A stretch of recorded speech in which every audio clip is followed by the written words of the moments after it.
Welcome to Attic Raiders Retro Reviews, where today we're going to be taking a look at the brand new Stargrave Death Vector, which is released on May 29th.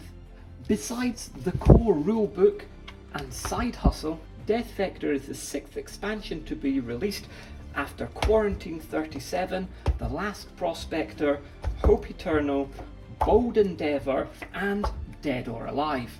Now, I have to say up front that while I've bought all of the other supplements and I fully intended to buy Death Vector, this copy has actually been sent to me by Osprey Games in order to do this review. So a big thank you to them for that. This is of course created by Joseph McCullough, and this is illustrated by Biagio D'Alessandro. Biagio is also known as the illustrator for Hope Eternal and for Dead or Alive. If you're familiar with Osprey Games' other Stargrave supplements, you will know that this is a really nice book. It's got the exact same production values as all of their other supplements, and it's completely full colour with lots of illustrations and photographs. Speaking of photographs, all of the pictures in this book, all of the photographs of the models and the miniatures in it are brand new pictures which have been taken specially for this expansion, which is really great because one of the minor quips that I've had with previous expansions released is that they've reused photographs from other expansions or even from the core rulebook, but this one here, all of these are brand new photographs using the brand new automaton miniatures which are being released by North Star Military Figures in order to coincide with this release. So it's really nice. We're getting lots of new eye candy. And I really love what North Star have done with their figures, but you will also see that the artwork in this book is far more horrific and basically just a lot scarier looking, which I think is really nice.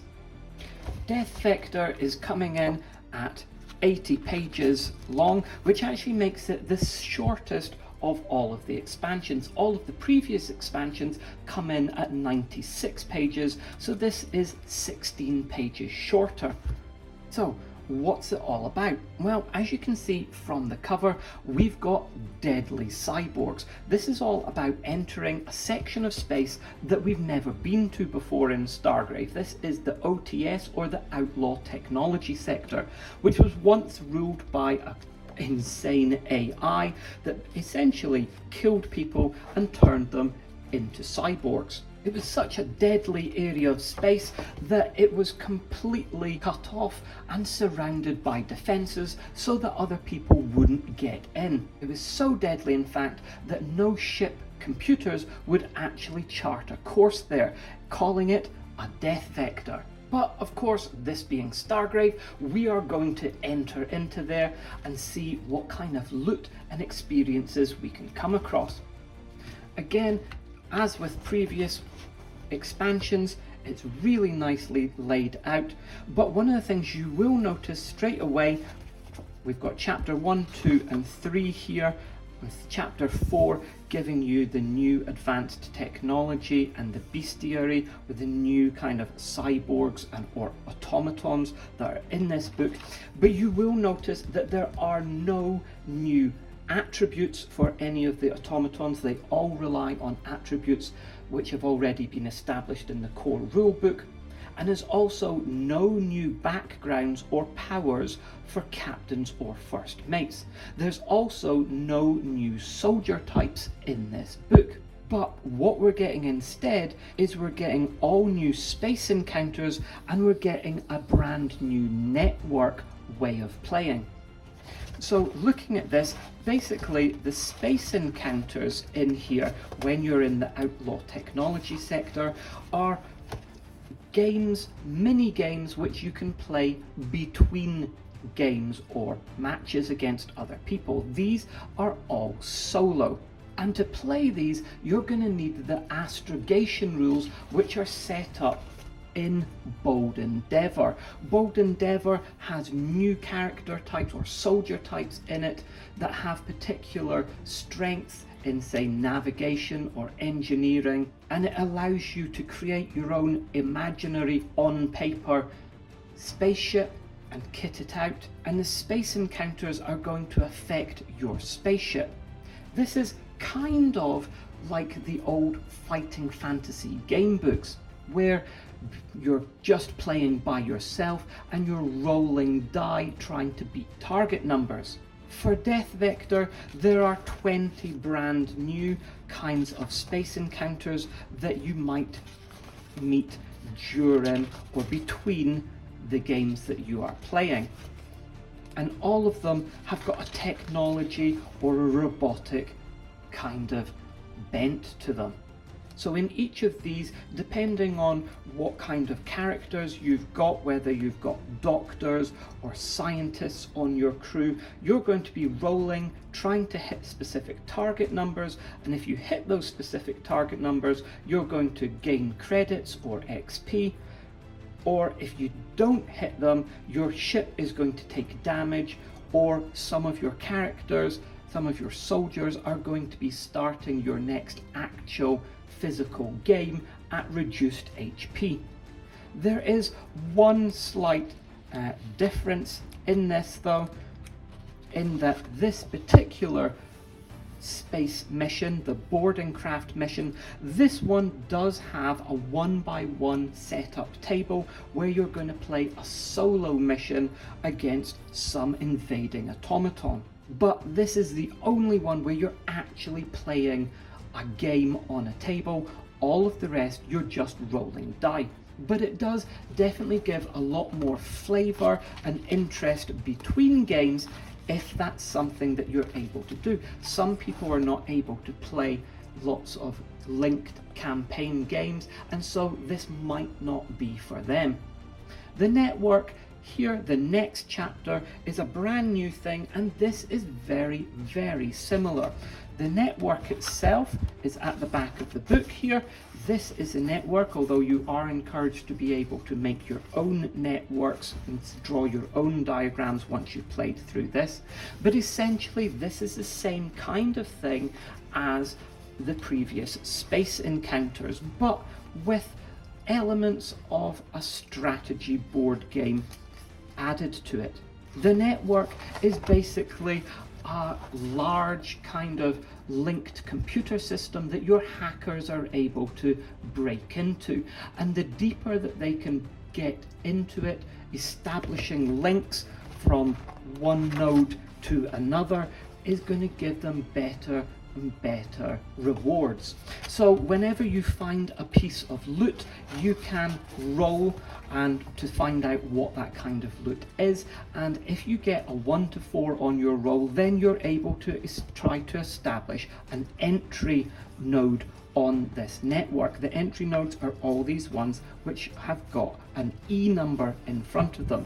One you're going to randomly roll on the network table in order to find out what kind of node that is going to be, and that's going to be set permanently for the whole game. And then after each game that you play, you're going to have a chance to roll to try to unlock a node, or to establish a link from a node to a different node, or even, if you want, to try to destroy a link between nodes in order to stop your opponents from getting to it.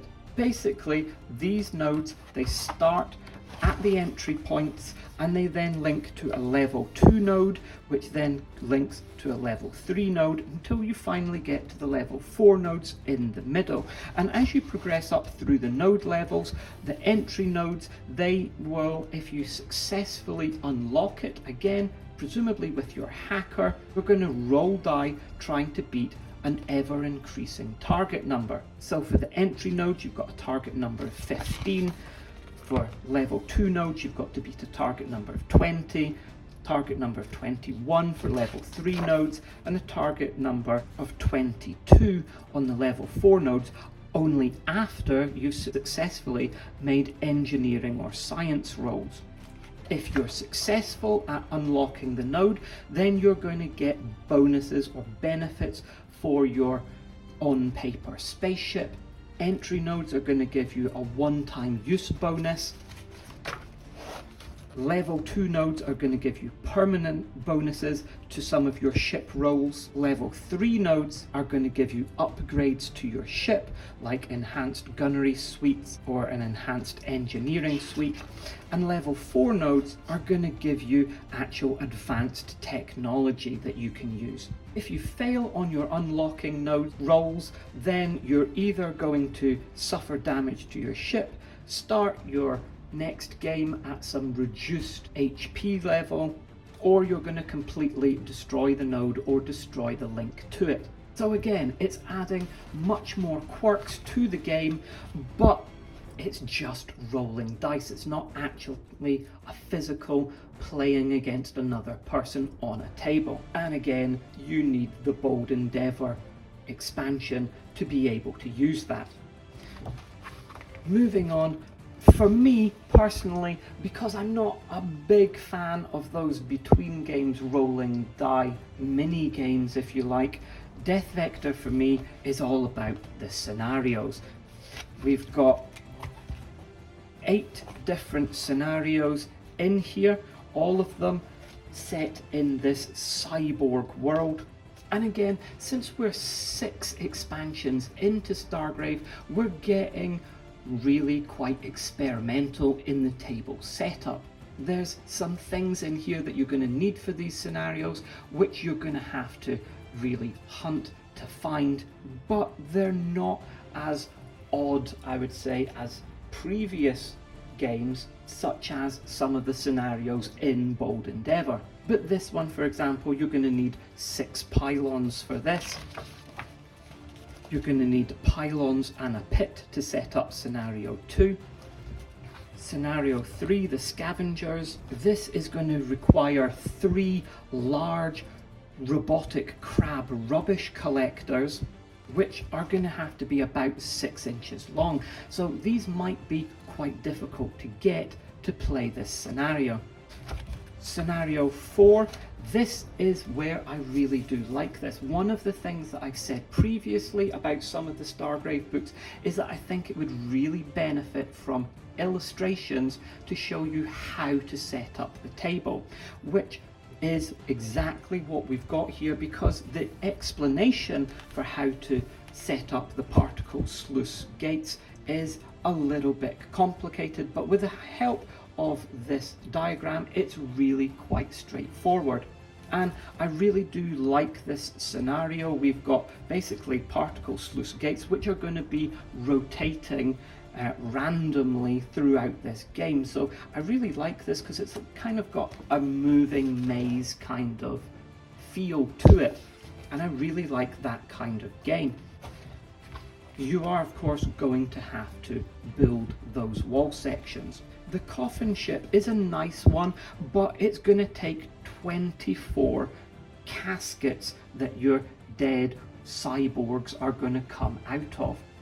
So unless you're using something very simple like glass beads or counters for your 24 caskets, then you're going to have to 3D print or create and model an awful lot of bits, especially for just this scenario. Scenario 6 again has got an illustration to show how to set it up, which is really good. Basically, we've got these different platforms which are floating over an acidic sea, and this is one of the few games which has got a creature in it which is not one of the main automatons from this. We've got some acid drakes in here which come out of the water and can spit things and can spit corrosive liquids at you, and of course you're going to have to get from platform to platform without falling in the acid, which is a really nice touch.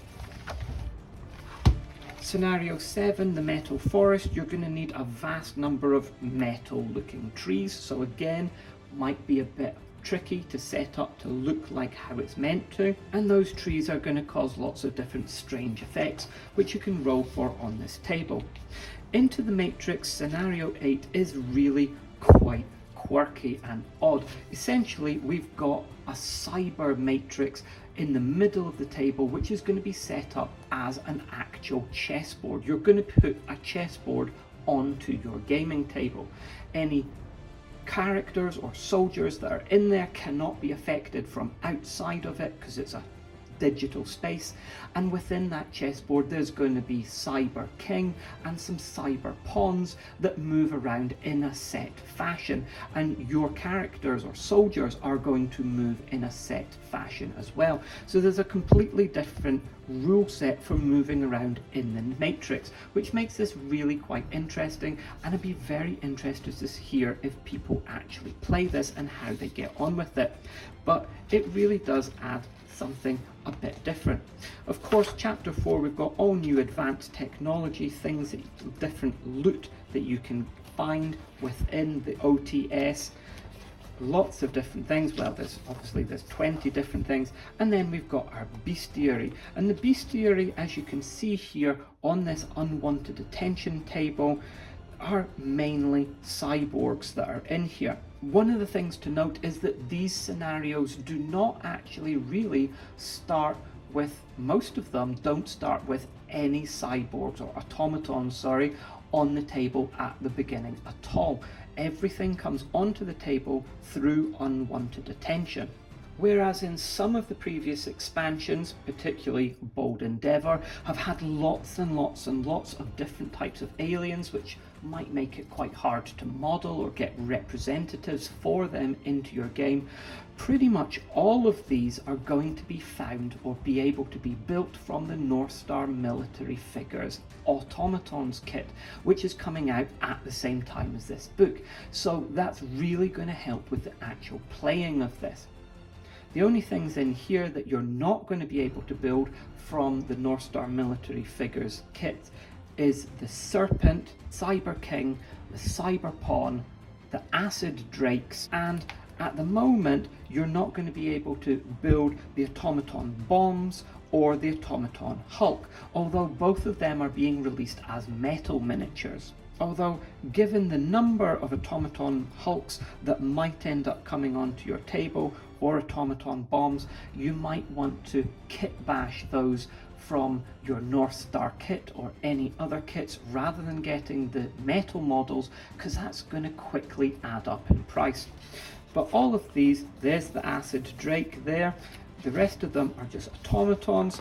There's a nice Automaton Hulk, which I think is a really great design, and I have to say I'm not a fan of what Northstar are bringing out as the Automaton Hulk. This looks far more deadly and scary. We've got the Automaton Bombs, which essentially have the ability to blow up, and it's nice to see that these have got different rule sets from the zombies from Quarantine 37. I was slightly concerned that these automatons, since they are just dead bodies with metal grafted onto them, were going to be just purely reskinned zombies, but even though we've got bloater zombies in Quarantine 37 that explode, these automaton bombs, which also explode, use a completely different rule set, which is nice. We've also got the automaton butchers, which just have sharp things on their hands, as opposed to the normal automatons, which have a sharp dagger essentially and a pistol. We've got the automaton soldiers, which have got carbines instead of pistols, and we've got the automaton mites, which don't really have much of anything. And the mites will be in the Northstar Military Figures kit, but I do have a video that I have made showing how you can create some of your own automites using just a bottle. You can see that right here. There's also the Serpent, which I think again here looks much cooler than the Northstar metal miniature that they are bringing out. But overall, Death Vector, I think the concept of killer cyborgs is fantastic. I really want to play those games. Quarantine 37 with zombies is one of my absolute favorites. So this, particularly with robotic elements, has got lots of potential. And it's really nice that there's lots and lots of new kind of rules and new interesting quirks being brought in with the new space encounters and with the network rules. Personally, for me, I'm not a fan of the space encounters or the network because you're not really getting interaction or strategic interaction with either an AI controlled baddie force or against an actual human opponent. And if you don't already own Bold Endeavor, then you're not going to be able to play them. And they take up about half of this book, so it really is quite a large chunk. The scenarios, if you're not playing, if you don't have Bold Endeavor, then 37 of the 80 pages are not really going to be of any use to you if you're not going to be playing that. If you don't have Bold Endeavor's rules, you're only going to be really using half of this book, which I think is a shame, and I really would have liked to have seen new powers, or at very least new soldier types. As with all the other publications, it looks fantastic. I think there's a lot of great ideas in here, and I think a lot of people are going to really like it. But for me personally, I would say that because I can't really, or not that I can't, but I don't really want to use about half of the content in this book, that for me makes it one of the weaker entries in this series. But that's just my opinion. What do you think? I would really like to know what you think about the new network rules or the space encounters. Is that something that you really love and brings a lot of different narrative and interesting elements between your games? I can really see that people would like that, but for me, it's not there. So I hope that has been useful for you. Death Vector released May 29th, and North Star Military's figures are going to be out at the same time. Once those are out, I am going to have a build video of putting together some of those automatons, so look out for that. If you like what you've seen here, please remember to like and subscribe. I'll see you next time with more reviews and vintage games on Attic Raiders Retro Reviews.